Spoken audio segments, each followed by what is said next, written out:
Good afternoon, everyone. Welcome to another CEC Continual Learning Opportunity. This virtual sharing and learning community is provided by the Indiana IEP Resource Center. My name is Marcy Wilburn, and I am the project coordinator for the IEPRC, and I will moderate this afternoon's session. We are glad that you are able to join us. The focus of today's session is on effective instruction, the reason for classroom management. Materials for the session are available to download by clicking on the materials icon on the right side of the screen. Throughout the session, we encourage you to contribute to the conversation and to pose questions. In order to do so, please type in the chat box by hitting the chat icon directly above the materials icon. The chat box will open on the bottom right of the screen. Simply type your message and click send. We want to be sure that we are getting a true picture of who is participating in these sessions. So if you happen to be participating in a group, could you please take a moment to type in the chat box how many from your school and or district are in your group? We appreciate it. While you're doing that, I will pass it over to Dr. Terrence Scott. He will be facilitating the discussion this afternoon. Welcome, Terry. Thanks, Marcy, and thanks to everybody for tuning in to see this. As you may or may not recall, I did a piece on this in January, and we looked at all the components of effective instruction that we know are very helpful for keeping kids in a learning mode. But really, the only reason for considering behavior management is to consider how we maximize kids' success during instruction. And a lot of what we know about instruction is that it is our management when we can make kids engaged.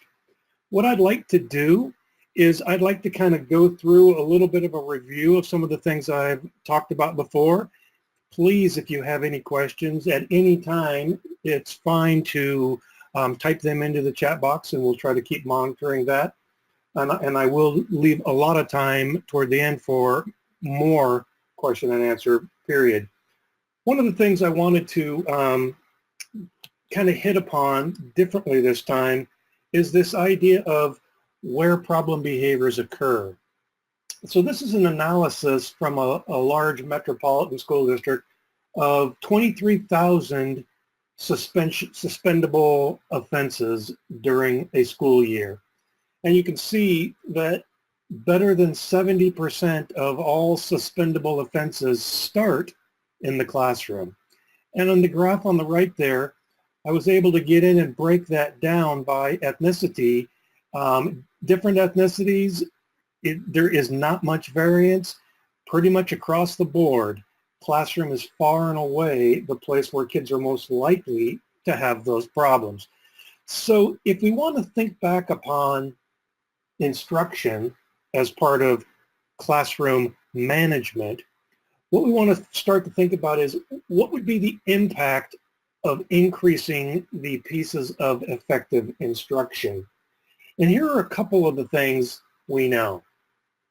We've been looking a lot at ethnicity in classrooms, and we found that kids that look different, and one of the big things that pops out if you look at both our research and the national research is African American boys.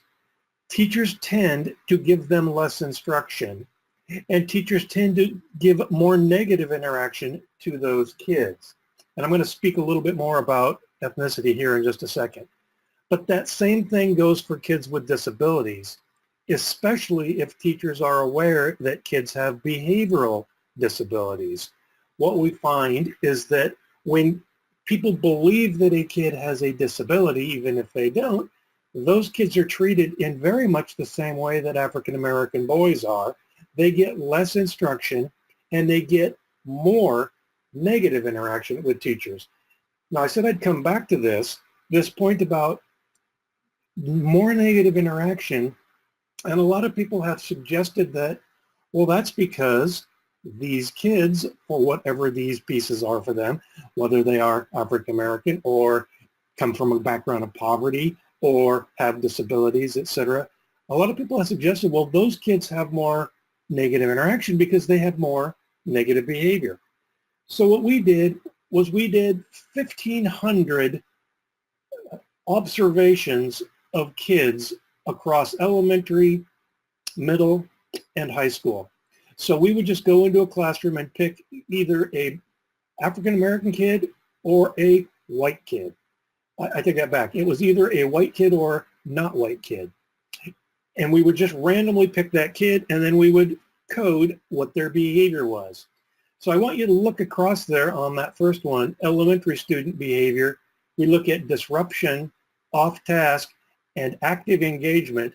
They are statistically indistinguishable and sometimes absolutely equal. And you can say the same thing for middle school and for high school. So when we start looking back at what predicts suspension, what predicts kids being disruptive, what predicts off task, and what predicts kids being actively engaged, the only predictors we have of those are teacher behaviors. The only thing we have that would suggest how disruptive a kid's going to be, how off task they're going to be, or how engaged they're going to be are teacher behaviors. So again, we have no data to suggest that we can predict what a kid's going to behave like based upon their age, their ethnicity, their disability, etc. So if you look at it that way, when you start to look at risk ratios, it becomes really apparent how crazy those are. These are risk ratios from another large school district, and these are from a sample of 32 elementaries, 14 middle, and 13 high schools.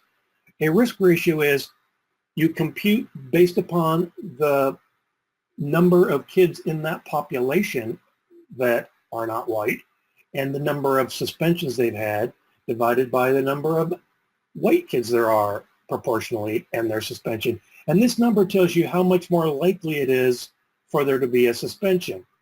Now, in order for that to be a significant thing, you need to get down really, really close to zero going in that direction. In the other direction, anything above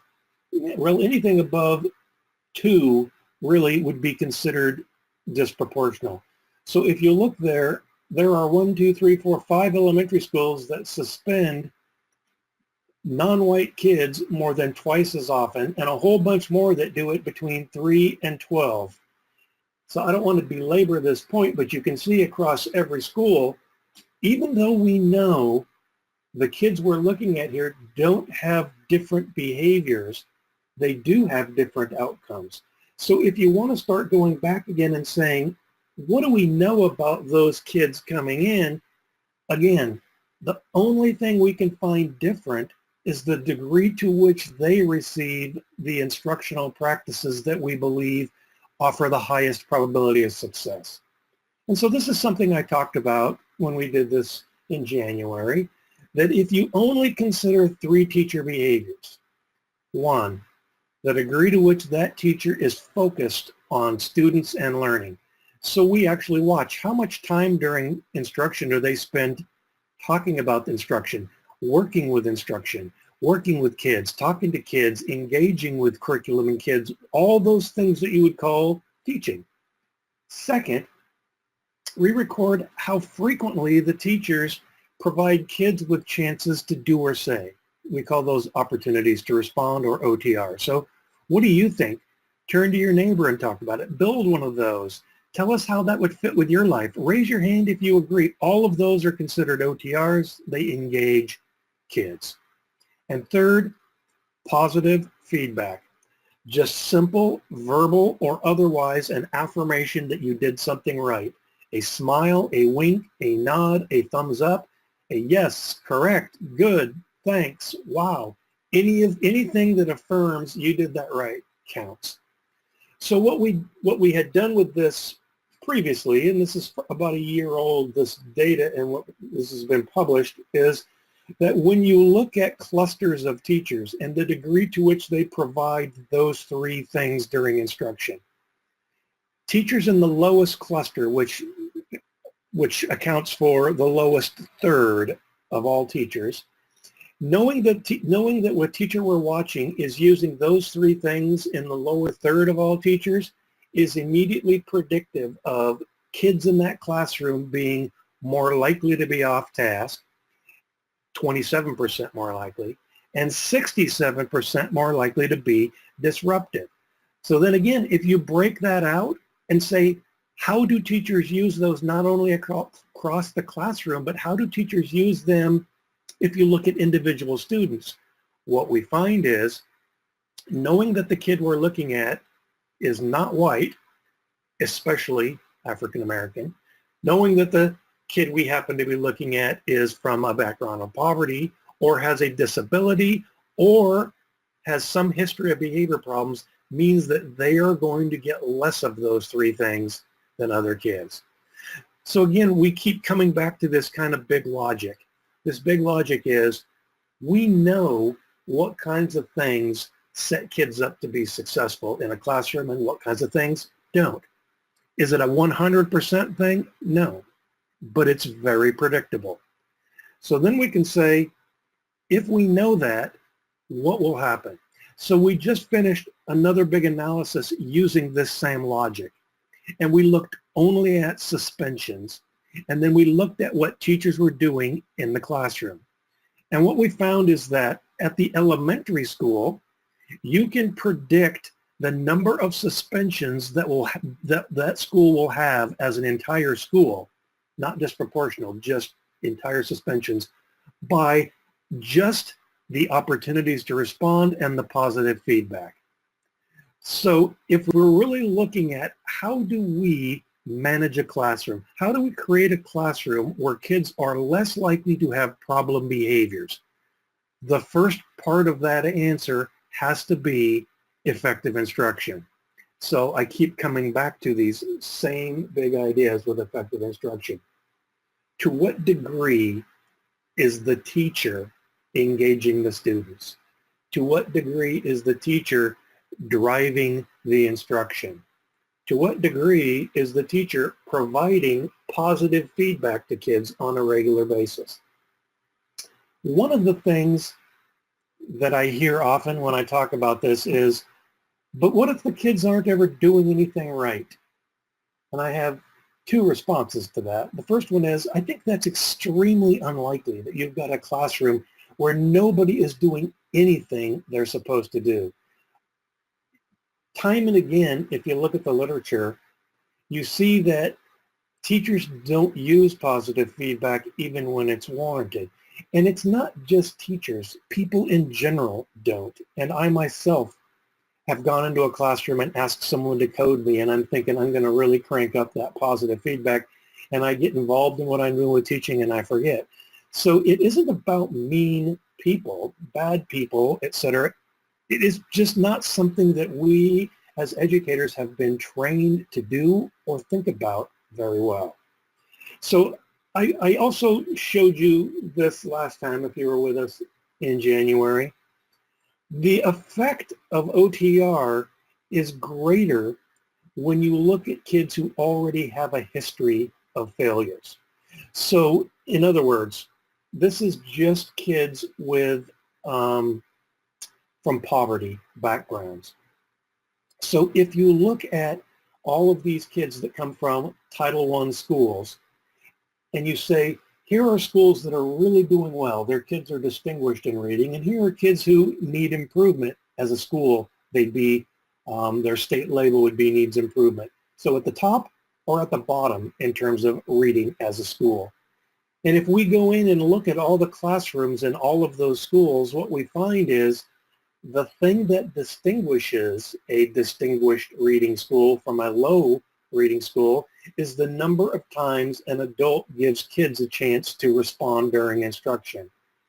It's 260 plus additional chances to respond to teacher provided opportunities per week. 260 per week. There's the difference between high and low achievers.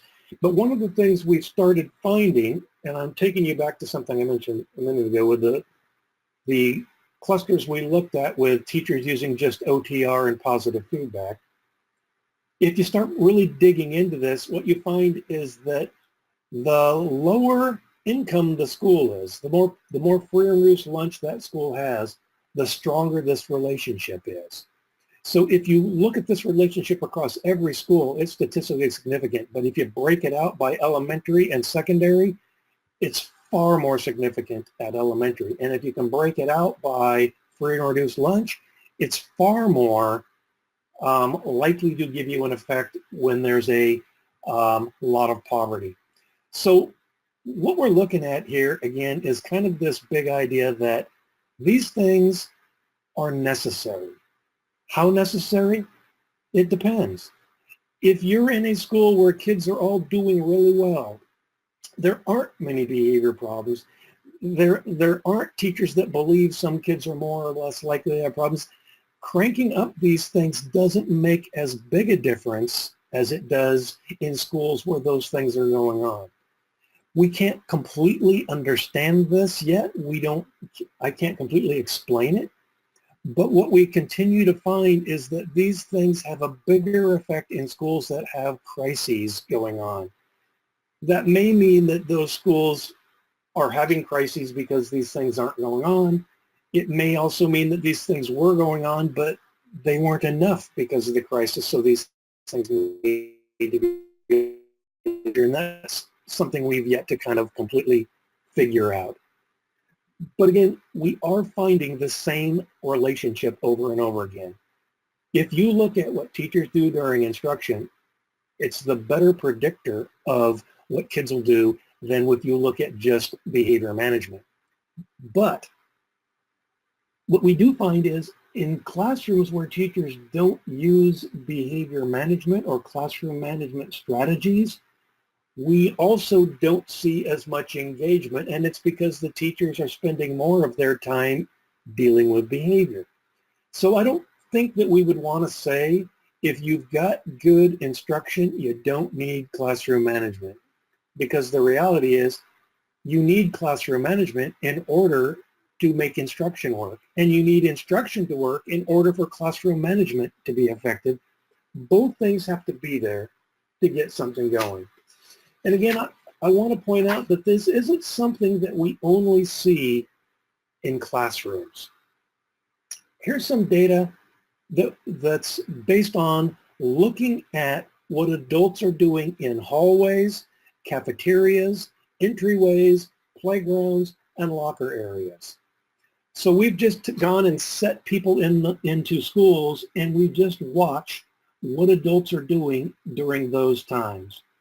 This graph that you're looking at here, the red is active supervision. So that's really good. What it says is, in the average school in a common area, teachers have their heads up and they're looking at kids. They're monitoring, and that's what we want to see. But the green bar is, what percentage of time are they talking to kids? And this doesn't mean positive or negative. It means any kind of interaction.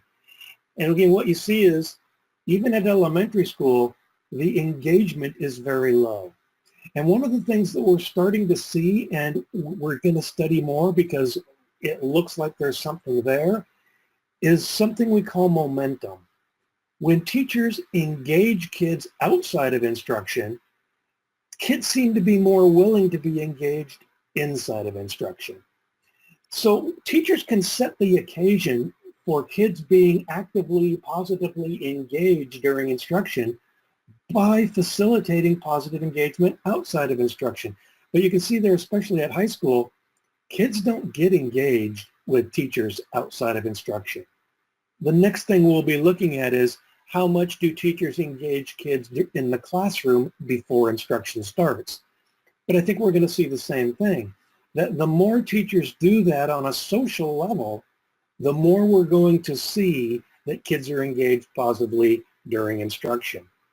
These are just the positive and negative feedback rates that kids get in those common areas. So at every level of school, we see that the average adult standing in a hallway, cafeteria, locker area, playground, etc., provides far more negative feedback than positive. And like all the other data we have, It shows that as kids get older, they're more likely to hear more negative. Now, in the classroom, it's not that bad. In the classroom at elementary and middle school, we actually see rates of positive be significantly higher than negative.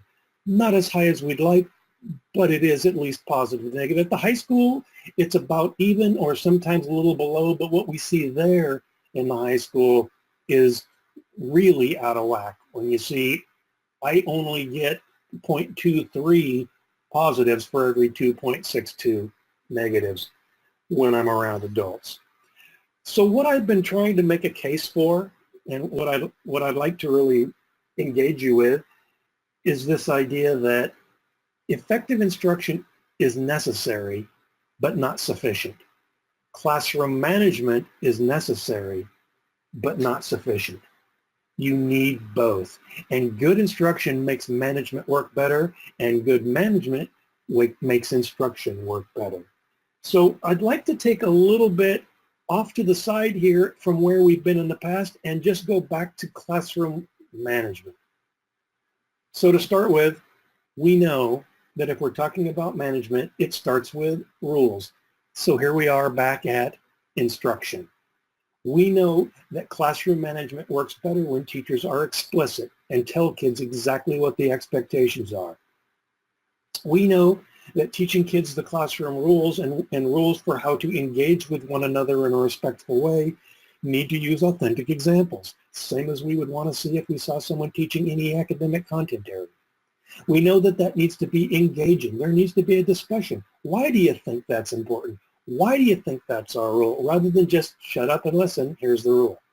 We know that kids need opportunities to practice with the behavior rules in the same way they do with academics. And we know that teacher reminders set kids up to have higher levels of success. We don't talk much when we talk about effective instruction. We don't talk much about the routine for how instruction is delivered. A lot of that depends upon what you're teaching, the age of the kid, etc. But we do know this for management. The more you do the same things in the same way, in the same order, for the same content on a regular basis, the fewer problems you'll have. So you might want to think back to effective instruction and how do I engage kids? Are they used to it? Is it a shock to them when I give them a chance to do something, or have we done this before and they know what to do? It's part of a routine. The more kids are fluent with the things we ask them to do, the more they'll do them without difficulty. So a lot of this is repetition. And when we're talking about effective instruction, we always say repetition builds fluency and maintenance. So how do you repeat these things without being boring? And a lot of it comes back to the practice we use and the discussions we have and the way we run kids through this in an engaging way rather than a rote way. Fourth, active supervision. Eyes up. What we know is eye contact on kids is a great predictor of better behavior. Certainly that doesn't mean it's a sure thing, but it is a predictor. So we want to see adults moving around the room, talking to kids, engaging with kids. How do you arrange the furniture? And typically I think of desks. How do you arrange where kids are sitting in such a way that you can easily walk through the middle of the room? If all the desks are jammed together so that you can only walk around the outside, that is a barrier to having good supervision and the proximity that you need to have that personal relationship and be able to talk to kids. I'm a big fan of assigning seats. I assign seats in a manner so that I can be able to say good for you more often. If I put a kid in a place where I know they're less likely to have a problem, that provides me with more opportunities to give them that affirmation. And lastly, but certainly not least, we are finding more and more, as I mentioned earlier, that we can predict good engagement during instruction when the engagement is also positive before instruction. So good instruction really involves taking an interest in your students outside of instruction and building that momentum for respectful interaction prior to instruction. But I think you all know good teachers are really good at doing that during instruction. They find ways to make it personal for kids during instruction and say, hey, didn't you do that once? And bring the kids in. It doesn't have to be one or the other. It's possible to have a relationship, a discussion with kids during instruction that builds on the things you know about them. So I want you to think about what it would take to change us. And by us, I mean people that work with kids. We're not changing because we're bad or we're wrong, but how do we do things that are good more? These are some things that we know from the research that's out there. One, you get way better outcomes when thinking about changing teacher behavior when you do it in groups. Having the teacher individually go watch something on a video and then say, after you watch that, change, doesn't work. And it doesn't work with anything, not just with teaching. We have very strong evidence that the sit and get by yourself doesn't compute for people. To be honest, I have to do these things every once in a while, and I've got the video running while I'm answering my email on a different computer. That's what people do unless you engage them. Second, they can't be big, long sessions.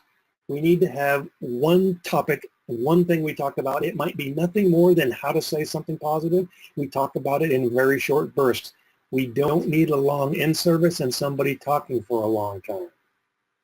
Along with that, while we're getting this content, there should be lots of opportunities for us to talk with each other. For instance, if I were to say, in my room, I like to do this in order to get kids positively engaged. I then want other people to say, and I really want them to say this, that wouldn't work for me. Because when they say that, that's my opportunity to say, great, then how do we have to tweak that to make it work? What would you have to do to make it work because your kids are older, or you have more of them, or they've got this issue, or you're teaching this content, or that if we go in and just say, this is the skill, there's one way to do it, it doesn't work any more than it does to teach kids one way to do something. One of the ways we've been doing this is by using the professional learning communities and other structures that are already in the school. People will need coaching and feedback, and that's something we can do if we use those structures. So when you think about how do we apply this to a school, use the structures that are already there.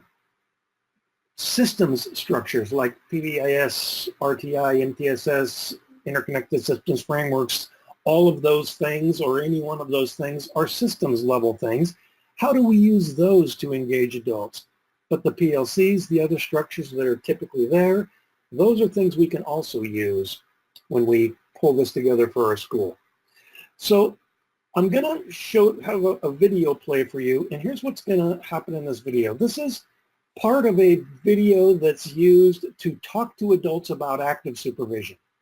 So what we do is we have a video that's very brief like this, and it talks about what is active supervision, what's it mean, here are the basic things you've got to do that. It's eyes up, move around, talk to kids, and then we have on the video, this narrator here is going to say, watch these 2 episodes, and you're going to see the 2 episodes she talks about, but those episodes are just 2 things we shot a video of.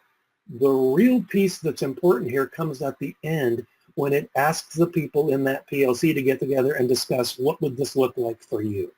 So take a look at this. Watch how these teachers use their eye contact to prompt students. All right, so according to this testimony, which remember was gotten under torture, so probably not true, it says that she killed the kid and she sucked his blood out. And why'd she do that? Because it says right here, the evil one, the devil, came to her in disguise and told her to do it. Now once again, she's being tortured and saying this. Oh, okay. What are y'all doing?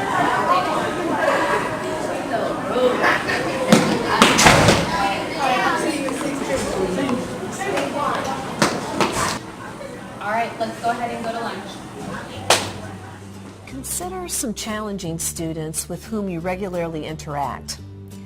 What are some possible ways that you might be able to use proximity, voice, and eye contact to prompt desired behavior without initiating a conflict?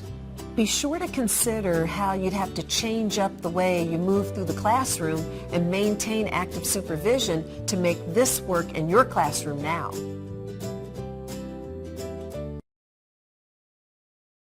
So let me first make clear, you don't need to have a video to do this. You could do the same thing by getting some people together and talking about what is, and again, insert the thing you want to talk about here, active supervision or assigning seats or moving through the classroom or opportunities to respond or et cetera, et cetera, et cetera.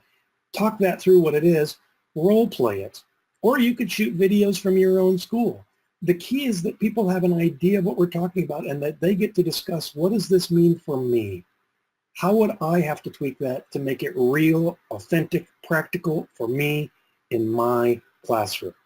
So here are some other examples. Watch out. Whoops, sorry about that. Here are some other examples. These are just the kind of things that we like to show people. Now again, some of these are real, some of these are made up. Actually, I think all of these are made up. But these are things we shot with a simple video camera on our shoulder just to come in and look and say, now we can show this to teachers and say, what would you do? Some of them are problems, what would you do? And others of them are, what'd you think about the way the teacher handled it in this one? So these are things that you can do with role plays, with videos, or just discussions even among your group. And I'm sick of your face. If you don't sit down and get to work now, you're going to get a 0. Well, I'll take the 0. I don't think it's that big a deal. I don't want you to get in trouble for it, but it's up to you. So I'll tell you what we could do. You could come in here. I've got another shirt I could have you wear, or I can give you a pass to go to PE to get another shirt. But you're going to have to make a choice of how to fix this. No, not whatever. I'm serious. Pull it together. Shut up. I don't want to use this. Okay, so if you'll get a paper out, go ahead and get started. Start on your greeting. I'll go find you a better pencil. Does that work? Sounds good. Problem? Yeah. So it starts off there with one of my favorite lines from any of the things we've been playing with, which is, I'm sick of you and I'm sick of your face. That came to us from a real teacher. And so we just went in and made that up. And again, what I want to get across to you to think about is, how could you and the people who work in your school get some things together that would really engage your teachers? This kind of stuff engages people because it's real. It's about what really happens in my school and what we really do. And we can talk about looking at both what the teachers do right and what they do wrong. I like to think about the kids having problems as being scenarios for us to discuss, what could we do? And I'd like to discuss with the teachers doing it right, what do you think about that? Would that work for you? And if not, then how would we tweak that to make it work for you? So this is some of what we've been doing. Sorry about that. This is some of what we've been doing. We have schools monitor themselves, and then we give them back this data from their PLCs. So inside their PLC, they're observing one another, and they get this data back on a regular basis. And we say, here's the orange bar, what the average school is doing. Here's what you're doing. Look at this, invitation to group. You guys are doing really well. How could we even bump that up more? And invitations to target, these are OTRs. Maybe we could get that to be a little bit bigger. And feedback, our positive feedback is a little lower than it should be. And our negative feedback, see, this gives us this picture that we can look at real quickly and talk about as a school. But this is what we're really doing. And we're doing this through a grant that we've got a project working with at Louisville. I'm seeing people say they can't see my PowerPoint, so I'm hoping that it's showing. It shows to me that it's showing. Okay, sorry about that. So what we do is we work with a school and we set the PLCs up, and they take a little iPad and they just go around and observe one another. So There might be 5 people in that PLC, and we're just going to take turns looking at each other. I'd like you to come into my room, and I'd just like you to make a tally every time I say something positive. And then you give me back that data. And then that data from our PLC goes back to our team, and we look at it, and then we look at that by school. I'm sorry. So the graph there on the right is from a real school that was doing this, and you can see when they started out, as a school, they gave more negatives than positives. You don't do this by saying stop giving negatives. We want to do this by saying set kids up to do more positives so they get more positives, and we don't need to do as many negatives. But this is the way we've been trying to keep it moving with schools, is there has to be something to keep people thinking about it. So as you go back and think about the things that I've been describing, we've talked a lot about pretty discrete behaviors, moving around the room, asking kids to respond, saying positive things, giving them opportunities to engage with one another, being positive with them in a social manner, etc. It comes back to how do we make those things happen?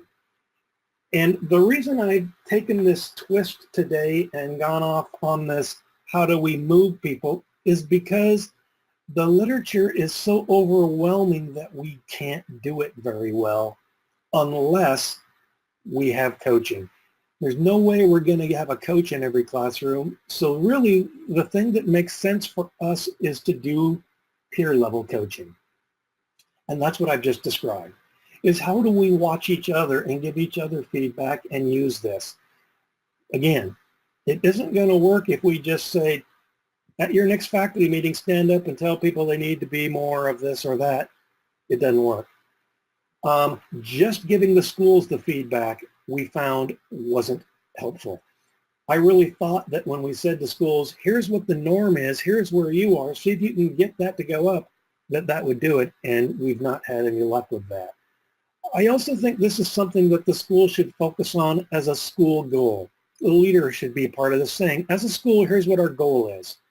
And I think that logically that would feed back into the way teachers are evaluated. The professional growth and evaluation system should build into that. But we need to keep talking about it, and that discussion is a necessity.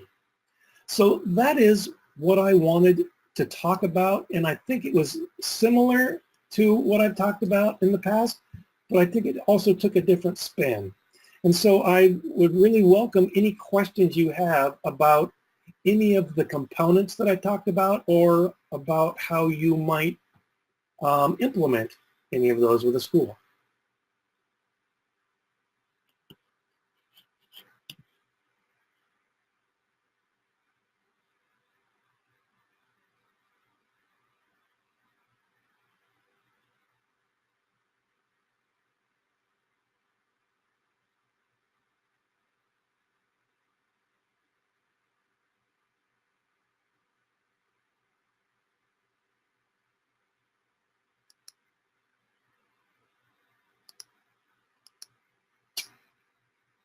Or any questions or comments or requests for me to repeat anything, etc.?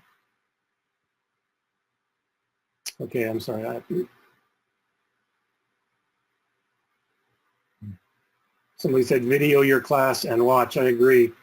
When I was a self-contained DVD teacher, and I did that a few times, and this was back when the video camera was a gigantic lunking thing that I had to haul in the room, and after a couple of days they got used to it and it stopped being a problem. When I watched it back, it was way more telling about me than it was about any of the kids. I learned a lot from that. All right, if there aren't any more questions, then I just have some final announcements for today. You all will be receiving an email with the session handouts and the recorded link if you want to share this or if you'd like to review it. Because this is the last CEC virtual learning session, there will be a link in this email to evaluate the series. So whether you participated in only one or all 3 of the sessions, we ask that you complete the evaluation.